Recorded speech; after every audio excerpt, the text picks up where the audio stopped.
मैं डॉक्टर अनुपम जिंदल। मैं अभी फोर्टिस हॉस्पिटल मोहाली में डायरेक्टर न्यूरोसर्जरी हूँ और मैंने अपनी training all India institute Delhi से ली थी और मैंने 1997 में एमसीएच किया था। और ड्यूरिंग ट्रेनिंग हम लोगों ने एंडोस्कोपिक न्यूरोसर्जरी, ओपन और माइक्रो न्यूरोसर्जरी, मूवमेंट डिसऑर्डर के लिए जो न्यूरोसर्जरी होती है उन सब की ट्रेनिंग ली थी। ये ट्रेनिंग उस टाइम पे हो रही थी जब इंडिया में ये सब चीज़ें कोई कर नहीं रहा था ऑल इंडिया इंस्टीट्यूट के अलावा। और उसके बाद मैंने 1 साल के लिए पीडियाट्रिक न्यूरोसर्जरी की फेलोशिप की यूएसए से, चिल्ड्रंस हॉस्पिटल मिशिगन से।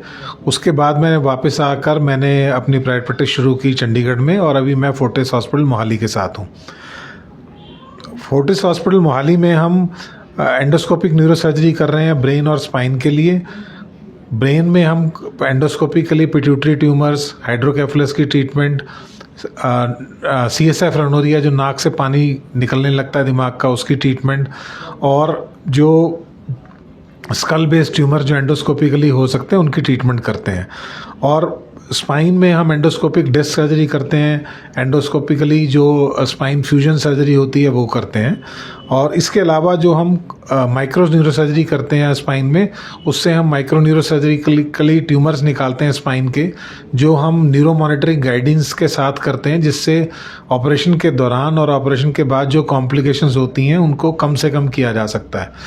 इसके अलावा हम जो है मूवमेंट डिसऑर्डर सर्जरी करते हैं, जिसमें DBS है, डीप ब्रेन स्टिमुलेशन, जिसमें एक पेसमेकर इम्प्लांट करते हैं हम ब्रेन के अंदर, जिससे जो पेशेंट्स पार्किंसंस के होते हैं, जिसमें हाथ कांपते हैं, पेशेंट जो चलने की स्पीड है वो बहुत हल्की हो जाती है, धीमी हो जाती है, उसका इलाज किया जा सकता है। इसके अलावा हम लीजनिंग सर्जरी करते हैं, जिसको पेलिडोटमी बोलते हैं पार्किंसन के लिए। ये भी बहुत इफ़ेक्टिव प्रोसीजर है जो पार्किंसन के पेशेंट्स को हेल्प कर सकता है।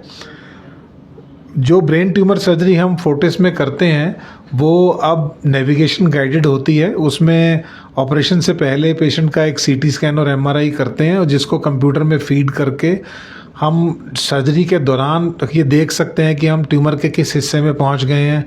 ट्यूमर्स के अलावा नॉर्मल ब्रेन की जो हैंडलिंग और टचिंग है वो बहुत थोड़ी हो जाती है। इससे जो पेशेंट को जो सर्जरी के बाद कॉम्प्लिकेशंस होनी होती हैं उसका चांस बहुत कम हो जाता है और पेशेंट के रिजल्ट्स बहुत अच्छे हो जाते हैं। तो अब हम श्रीनगर में OPD कर रहे हैं काफ़ी समय से, और हम महीने में 1 दिन यहाँ पे आते हैं, एवरी 4th थर्सडे के दिन, और सुबह 10 बजे से दोपहर 3 बजे तक यहाँ OPD चलती है, जिसमें हम ब्रेन ट्यूमर के पेशेंट, एपिलेप्सी के पेशेंट, पार्किंसंस के पेशेंट्स, जो बच्चे जो सेरेब्रल पाल्सी के, एपिलेप्सी के पेशेंट्स आते हैं, उन सबको OPD में देखते हैं, उनका ट्रीटमेंट करते हैं। और हमने करीब श्रीनगर से करीब 150-200 पेशेंट ऑपरेट किए हैं और उन सब के रिजल्ट बहुत अच्छे हैं और पेशेंट बहुत सेटिस्फाइड है। डॉक्टर साहब, कोई मैसेज कोई कश्मीर की आवाम के लिए, क्योंकि यहाँ पर विंटर सीजन शुरू हो रहा है? विंटर में प्रिकॉशन रखनी बहुत ज़रूरी है कि एक तो सर दर्द से बचने के लिए स्मोकिंग अवॉइड करें, स्टीम गर्म पानी की भाप लें, विंटर्स में एक्सरसाइज और फिज़िकल एक्टिविटी बढ़ा के रखें, ताकि आने वाली जो सर्दियाँ हैं वो हमारी आराम से गुजरें। थैंक्स।